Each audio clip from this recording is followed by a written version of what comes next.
दोस्तों, आज हम बात कर रहे हैं एक ऐसे नेता की जो 2 बार भारत के प्रधानमंत्री बने, लेकिन फिर भी इतिहास में अक्सर भुला दिए जाते हैं। हम बात कर रहे हैं गुलजारी लाल नंदा की।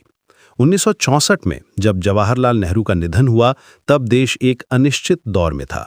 ऐसे समय में गुलजारी लाल नंदा ने कार्यवाहक प्रधानमंत्री के रूप में देश की जिम्मेदारी संभाली। 1966 में लाल बहादुर शास्त्री के अचानक निधन के बाद उन्होंने एक बार फिर कार्यवाहक प्रधानमंत्री के रूप में देश का नेतृत्व किया। इतिहास में कई ऐसे उदाहरण मिलते हैं जहां किसी लोकप्रिय नेता की मृत्यु के बाद नए स्वतंत्र देशों में लोकतंत्र कमजोर हो गया और कई जगह तानाशाही तक आ गई। लेकिन भारत में ऐसा नहीं हुआ। उस कठिन समय में गुलजारी लाल नंदा ने लोकतांत्रिक प्रक्रिया को स्थिर बनाए रखा और सत्ता के शांतिपूर्ण हस्तांतरण को सुनिश्चित किया। शायद आज बहुत कम लोग जानते हैं कि भारत के लोकतंत्र को उस दौर में स्थिर बनाए रखने में उनकी भूमिका कितनी महत्वपूर्ण थी। नंदा जी की पहचान सिर्फ राजनीति से नहीं बल्कि उनके सादगी भरे जीवन से भी थी।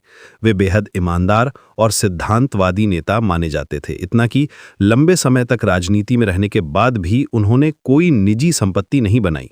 गुलजारी लाल नंदा शायद भारत के सबसे कम चर्चित प्रधानमंत्रियों में से एक हैं, लेकिन लोकतंत्र के संक्रमण काल में उनका योगदान बेहद महत्वपूर्ण रहा। आप क्या सोचते हैं?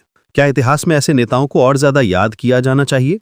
ऐसे ही कम चर्चित लेकिन महत्वपूर्ण नेताओं को जानने के लिए पॉलिटिकल त्रिनेत्र को सब्सक्राइब करें।